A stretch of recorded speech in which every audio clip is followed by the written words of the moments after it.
Nous sommes arrivés à la deuxième rubrique de cette émission dédiée à l'intervention de notre invité du jour. Allons-y.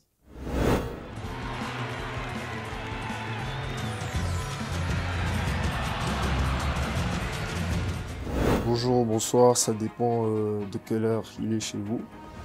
Moi c'est Kaoli Tokoka, gardien de but de ELK 47 FC en Epefkin, surnommé Jésus. C'est comme ça que les supporters m'appellent depuis le début du championnat en tout cas. Je sais pas s'il y a une raison, voilà, ça, mais c'est comme ça qu'ils m'appellent. Le football, parce que j'ai commencé quand j'étais déjà petit, quand j'avais 3 ans, j'ai commencé le foot. C'est rien qu'au début déjà, j'ai voulu m'approprier du truc, c'est devenu ma passion, donc depuis, je lâche plus. Essayer d'en faire un métier, c'est venu de ma mère qui m'a toujours encouragé dans ce que je faisais. Donc je pense que c'est à partir de là déjà que dès que les parents ils donnent le go, pour un enfant c'est suivre la voie. Donc dès que ma mère m'a encouragé dans ça, j'ai vu qu'elle était vraiment à fond derrière et même jusqu'à aujourd'hui elle vient à tous mes matchs. Même jusqu'aujourd'hui, j'ai vu qu'elle était un peu à fond derrière moi sur ça. Du coup, je me suis dit, récompenser ses efforts, ce serait le meilleur cadeau que je pourrais faire. Donc, en faire un métier, c'est mon objectif. Au fait, à l'époque, je ne réalisais pas la grandeur de ce qu'on venait de réaliser. J'avais, je pense, 15-14 ans. J'étais très jeune, très petit aussi. Être gardien de but en D3 Kilimani.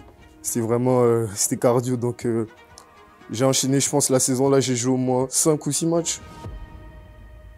Très peu de matchs, mais beaucoup de bons résultats.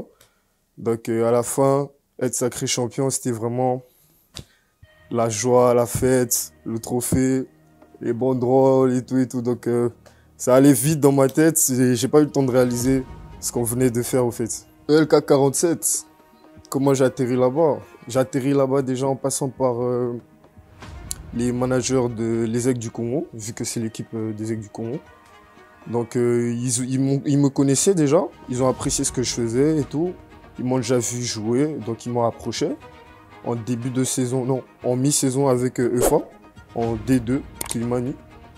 Mais bon, on était dans une période un peu difficile, j'étais le seul gardien. Les autres n'avaient pas encore de documents. On était collé serré avec le premier, on était je pense parmi les 5 premiers, donc on pouvait pas me libérer. Et c'est à la fin de la saison que on a vu les pour et les contre, on a parlé transferts et tout, et c'est là que je suis allé chez les Aigles. Après ils ont acheté l'équipe en Epefkin et on m'a placé là-bas. Déjà on a commencé l'équipe à 10 jours de la première journée. À 10 jours on a commencé les entraînements, à 10 jours on a commencé notre préparation physique. Il n'y avait pas encore de symbiose, pas encore de cohérence, il n'y avait pas de... il n'y avait pas cet esprit d'équipe encore. On se connaissait, il y en a qui ne se connaissaient pas trop. Il y avait des nouvelles têtes, on s'est rassemblés, on est allé à la bagarre. Et aujourd'hui, gloire à Dieu, on a fini 5e en mi-saison. Donc je pense que c'est vraiment un très bon résultat pour une équipe qui déjà, la première année, se présente en Epefkin et commence le championnat à 10 jours et finit 5e. En tout cas, je pense que c'est vraiment un très bon résultat. Lors de cette première partie du championnat, ma plus grande peur, c'était de ne pas assumer la charge. Parce que, bien avant ça, quand je parlais de Epefkin, on me disait « Hey, Epefkin est un championnat, ma casse. Hey, Epefkin, est-ce qu'on coca ?» Donc, on m'a vendu ça comme la Liga, quoi. Donc, je me disais « Est-ce que je vais assumer ?» Mais bon, au fur et à mesure, on a pris le risque. Au bout de 5-10 journées, on s'est acclimatisé dans le championnat. Tout allait bien après. Et voilà quoi, les résultats parlent. Oui. Beaucoup de fois, de fois où les gars devant ont fait le boulot, mais moi j'ai merdé. Bon ça arrive à tout le monde. Il y a des jours ça marche, il y a des jours ça marche pas.